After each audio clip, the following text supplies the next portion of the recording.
Hi everyone, this is part 2 of the lecture to accompany chapter 12 in your textbook.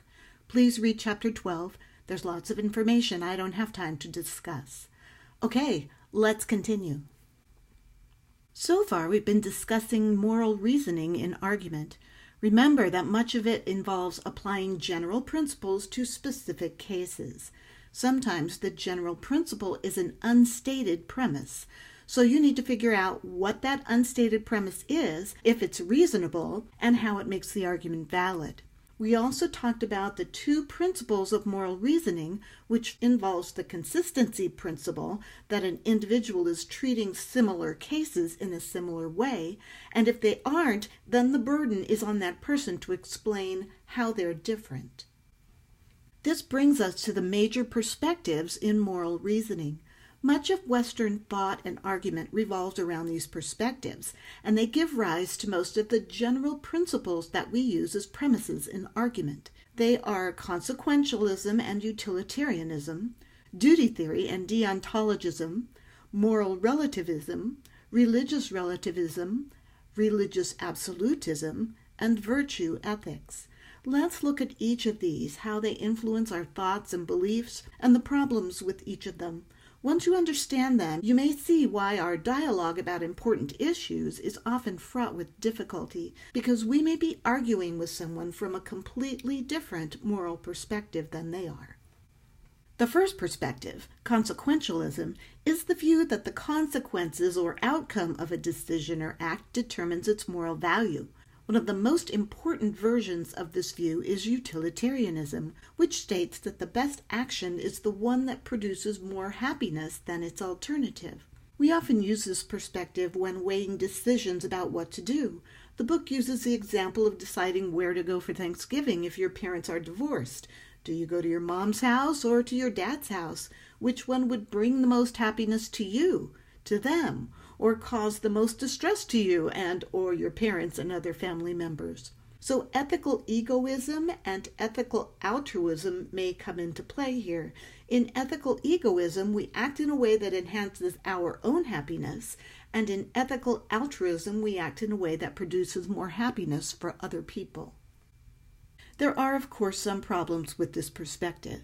If we act in our own self-interest and do the right thing that will cause the most happiness for us, are we then infringing on the rights and happiness of others?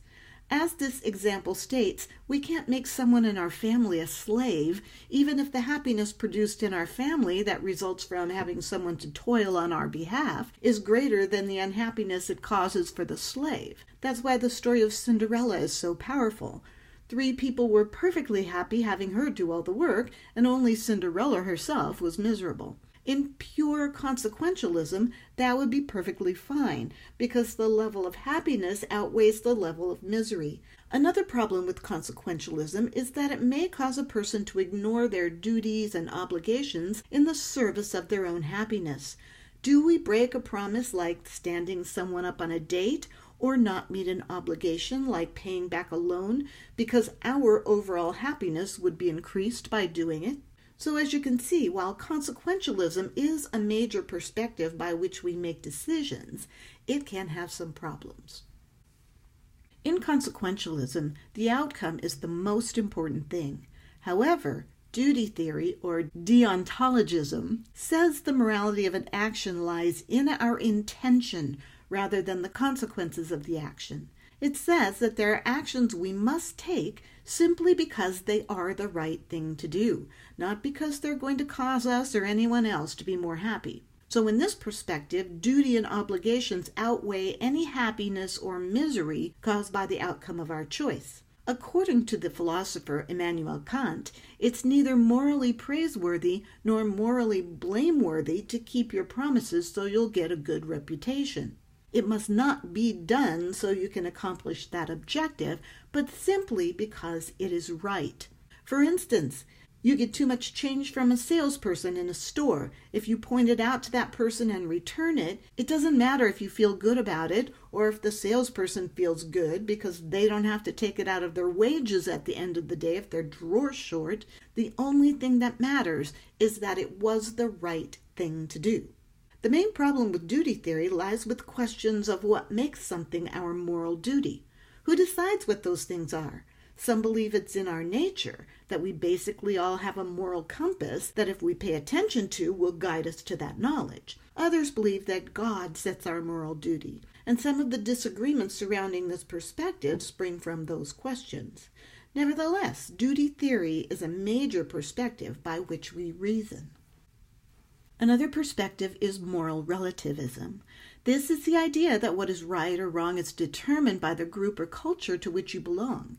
It's a pretty popular perspective, and it's often used by groups and societies to control their own population. Now, when I say control, I don't necessarily mean that as a bad thing, although it can be. As in, this is what we believe and how we act, regardless of what others believe and how they act. So the example here, if you belong to a group whose members say it's wrong to have extramarital sex, then it's wrong for you, as a member of that group, to have extramarital sex. It may be a popular perspective, but there are some obvious problems with it. The first one, what counts as a group, society, or culture, and what are the criteria for membership? Some groups have members who were born into that group, like cultures or societies. Other groups have members who chose to join that group and were willing to buy into that group's belief system. Plus, with few exceptions, most of us belong to more than one group. Like maybe you're Hispanic and you're also gay. That's two major groups to which you belong. So do those groups have the same ideas about what's right and what's wrong? If not, whose standards do you choose? It can get pretty complicated and can put you in a contrary position with a lot of cognitive dissonance to go along with it. Perspective 4, religious relativism, is basically the same thing as 3, except it specifically focuses on religion as the basis for moral reasoning. So what your religion says is right or wrong is what is right or wrong for you as a member of that religion. So obviously some of the same potential problems apply here as they do to general moral relativism. Who belongs to a church? Someone who was born in that church but doesn't attend? Do you consider yourself a Catholic and use that moral perspective even if you haven't been in church for ages? What counts as a religion? Is Christianity a religion when within different Christian churches there are different standards about what's right and wrong? Even a fairly homogeneous population like Lutherans or Presbyterian churches can be divided on issues like gay marriage. So religious relativism may also put someone in a contradictory position. And a religion may say that its moral perspective is right, but that of another religion that disagrees with them is considered to be sinful. Perspective 5, religious absolutism, takes the idea that we, whoever that we is, are the only correct religion. Therefore, what applies to our group also applies to everyone. They not only believe everyone other than themselves are wrong, but that it is the correct thing to do to insist that everyone who is not part of their religion must also follow their religion's tenets. Obviously, the first problem with this is that it's difficult to say which religion is actually the correct one. You probably think it's yours, and some other religion thinks theirs is the correct one. But in order to be morally absolute, morals have to come from a universally unquestioned source.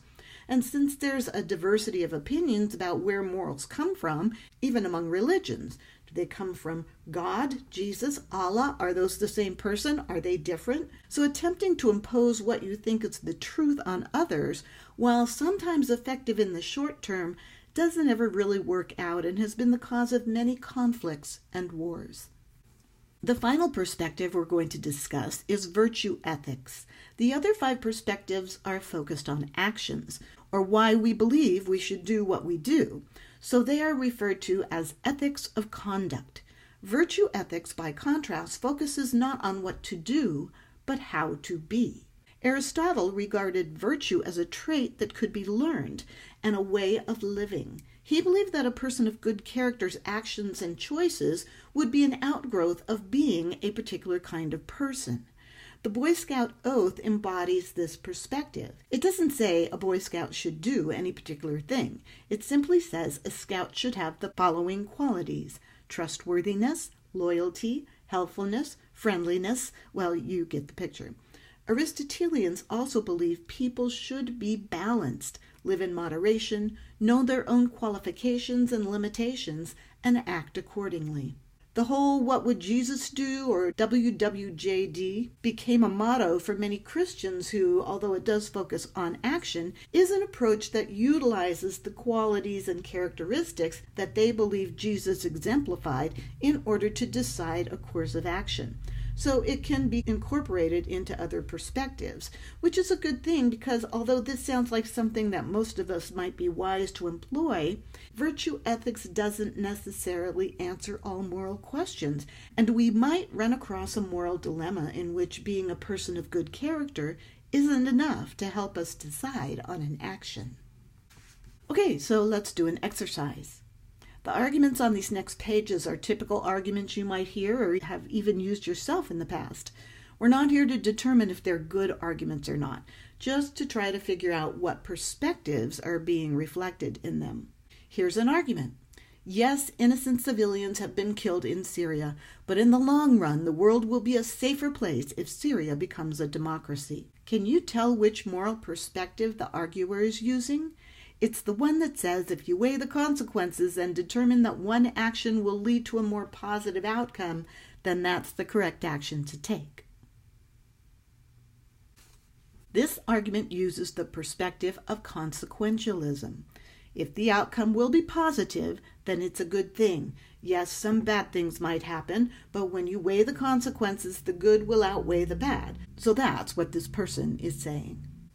Here's another argument. Sure, we might benefit from expanding Highway 99, but seizing a person's property against his or her wishes is just wrong, period. Can you tell which perspective this reflects? This argument is based on Deontologism, or duty theory. When you hear things like, it's just wrong, or it's just the right thing to do, you're probably looking at duty theory. Here's the same topic, just using a different perspective to argue. Sure, we might benefit from expanding Highway 99, but it's wrong to seize someone's property, at least in this country. In our society, property rights are fundamental. Which perspective says that what's right or wrong is what our society or culture thinks is right or wrong? That's right, moral relativism is based on what is considered right in your society or culture, and this argument says property rights are fundamental in our country and society. Here's the next one. You have to balance a person's rights against the common good. Pornography isn't good for a society, and we should get rid of it. So which perspective says that you should look at the consequences of an action, and if it isn't positive, you shouldn't do it? That's right, it's consequentialism. Okay, this one. Gay marriage, I think it's only fair. The right to happiness is a basic human right. Which perspective would use the terms like only fair and it's a basic human right? That would be duty theory or deontologism. Okay, this is the last one. It's also about gay marriage, but from someone who takes the opposite view. Gay marriage, I'm against it. Once gays start marrying, next thing brothers and sisters will get married, then moms and sons. Society will come apart at the seams. So what perspective looks at the potential consequences of an action, and if they're negative, decides that this action shouldn't be taken? That's right, consequentialism. We'll do more of those exercises in class, but I hope you're starting to see why sometimes our disagreements about issues can get so complicated. Often it's because we're using completely different perspectives to justify our beliefs. In the real world, however, much of our moral reasoning involves a mixture of perspectives. We might combine a consequentialist perspective, what would be the best outcome, with a duty ethics perspective, what is simply the moral or ethical thing to do, and maybe add in what would Jesus do to the mix. Because moral reasoning is largely based on how we feel about things, though, it often involves mistakes in reasoning. We confuse a value statement with a statement of fact, or we don't have much evidence besides our own beliefs to support a claim, which makes for a weak argument. or our deductive argument is invalid, or we might fall victim to one of many, many fallacies that we're going to talk about in the next module. When we look at the world and all the disagreements out there, sometimes problems seem unresolvable simply because we're all looking at them from different moral perspectives. As a good critical thinker, you really need to be familiar with all these perspectives. Realize that they are simply that, ways of seeing the world. They can function as evidence or support for a claim, but you'll probably need more than just what you believe if you want to truly support or prove a claim. Let's move on to legal reasoning. In the law, argument is the lawyer's stock in trade, and a lawyer is successful to the extent that he or she can make a claim and produce evidence to support or prove it to be the case. Reasoning used by lawyers and judges in interpreting and applying the law is both inductive and deductive in nature. So all the things we talked about previously apply in legal proceedings, but even more formally and strictly. One kind of argument that's very important in the legal world is called the appeal to precedent, also known as stare decisis. This is the practice of using a case that has already been decided as a guide for determining the outcome of a similar case. This is embodied in English common law, which is the basis for our legal system. It uses argument by analogy to compare two cases and say that they're alike enough that what's true for the outcome of the first case should also be true for the outcome of the second case. It also uses the consistency principle that similar things should be treated similarly. Another important concept is that of causality. As I stated in Chapter 11, legal liability is based on causation. If an action causes harm, then the person taking that action can be held liable. Like moral reasoning, there are certain perspectives employed in legal reasoning. Certainly some of the moral perspectives we just talked about can be used to argue in legal proceedings, but there are 4 perspectives that are specifically used to justify certain laws. The first is legal moralism. This perspective says that because doing X is considered highly immoral, it should also be considered illegal. So things that our society generally believes are so immoral that they should never be done can be the basis for having a law prohibiting that thing. Things like murder, assault, some unorthodox sexual practices are illegal, largely based on their immoral nature. The second is the harm principle. The basis for a law forbidding an action is that doing it causes harm to others. Again, murder and assault fall into this category, as well as other things that cause harm like robbery or fraud. The third is legal paternalism. This is the basis for many laws that prevent people from doing harm to themselves, like seatbelt laws and motorcycle helmet laws. Many people feel like these laws are an overreach of government power, mostly because they think they know what's best for themselves, even if the law is meant for that person's own good. Finally, the offense principle. This says that a law forbidding a certain action can be justified on the basis that the action causes great offense to others. So laws against public urination and flag desecration would fall into this category. Again, some people can take issues with laws like that forbid these things simply because they offend another person. The final kind of reasoning we're going to address is aesthetic reasoning. While there may be a strong subjective nature to art, as in your opinion about whether a particular piece of art is worthwhile or worth less, there are some principles that come into play when deliberating about the value of a given work. The first is that aesthetic value in art has to do with its ability to fulfill certain cultural or social functions. We consider objects to be aesthetically valuable if they're meaningful or teach us some kind of truth. They have the capacity to convey values or beliefs that are central to our culture or traditions, and if they have the capacity to inspire social or political change. For instance, Harriet Beecher Stowe's book Uncle Tom's Cabin definitely contributed to the anti-slavery movement.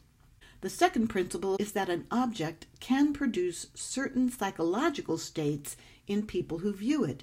If you're happy or inspired or feel aesthetic pleasure and appreciation, that is valuable.